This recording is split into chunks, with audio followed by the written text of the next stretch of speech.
Welcome to the Midnight Narrator, where reality blurs and the unexplainable takes root. Tonight's tale, The Double, explores the unnerving experience of a couple haunted by a presence they can't quite understand.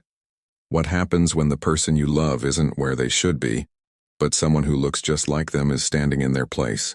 Are we ever truly alone? Or is there something darker waiting in the shadows? Ready to face the truth that sometimes two is one, and one is nowhere to be found. The clock read 2:53 a.m., and a cold dread gripped me. I'd just seen my partner, Anya, outside. My hands trembled as I tried to piece together the events of the last hour. Years ago, in our previous apartment, a similar incident had occurred. I'd woken to noises and found Anya in her study, having gotten out of bed and decided to read. I'd almost mistaken her for an intruder. Our current home had a double door system, a mesh screen door, and a solid outer door with a deadbolt. Leaving the house without keys meant being locked out, reliant on a hidden spare or waking someone inside. An hour ago, I was roused by the rattling of the back screen door. I checked the security camera feed on my phone. There, clear as day, stood Anya. She wore the same blue dress and denim jacket she'd had on earlier. It was unmistakably her. I glanced at the bed beside me. Anya lay sound asleep. Confused, I used my phone's light to confirm it was indeed her, still in bed. I crept through the house. Our dog, usually alert to any outside noises, remained curled up on the sofa, but his ears twitched occasionally, and he let out a low, almost inaudible whine, as if sensing something was amiss, but unable to pinpoint the source. At the door, I called out, "Who is it?" A voice responded, "It's me, let me in, I'm freezing." I went out to check something and forgot my keys. The voice, the tone, the phrasing. It was Anya. But I'd just seen her sleeping. I hesitated. "Just a moment," I replied, returning to the bedroom. I gently woke Anya, explaining the bizarre situation and showing her the live camera feed. She was visible at the door, shifting from foot to foot. "What? When was that recorded?" Anya asked, bewildered. "It's live," I said. "You're at the back door, I just spoke to you. Your voice said you were cold and had forgotten your keys." Anya went to the bedroom window, which offered a partial view of the back porch. She gasped, recoiling from the window, her face pale with fear. "That's me," she whispered, her voice laced with terror.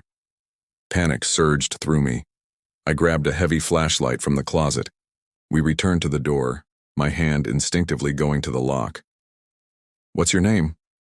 I asked the figure outside. She gave her full name, including her rarely used middle name. It was correct. "What's your birthday?" Again, the correct answer. "What did we have for dinner?"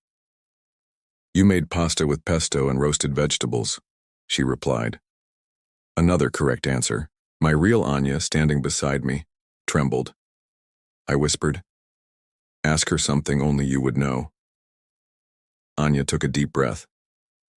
"What was the name of my childhood imaginary friend?" A pause. "Who is that?"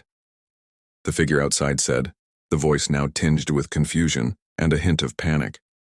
"Why won't you let me in? It's me, you're scaring me. Is that a recording? What's going on?" "Answer the question," I insisted. Another pause, then, "It was Captain Sparkles." Anya gasped. That was the correct answer. We retreated to the bedroom, locking the door and turning on the lights. We watched the security feed. The figure moved towards the garden shed. We watched on the monitor, our hearts pounding as the figure moved towards the shed. It fumbled with the latch, its movements jerky and unnatural. We held our breath, fearing it would find the key, that it would come inside. Every creak of the shed door, every rustle of leaves sent shivers down our spines. After what felt like an eternity, about 20 minutes, she was gone from the camera AS view.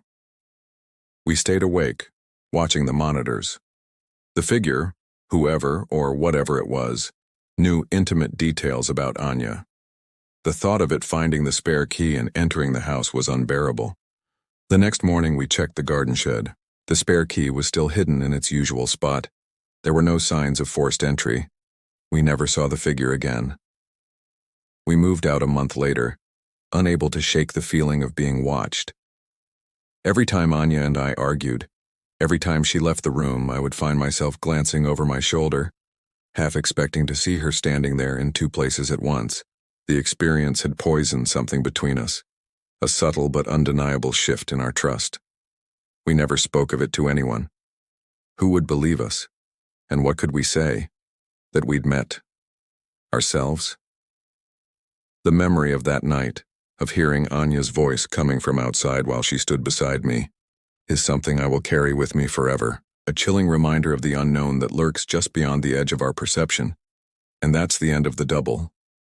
A night that shattered trust and left behind more questions than answers. Was it an imposter? A shadow from another world? Or something else entirely? The figure never returned, but the unease lingered, forever changing the way they saw each other. If tonight's story sent a chill down your spine, don't forget to like, subscribe, and hit the bell for more unsettling tales.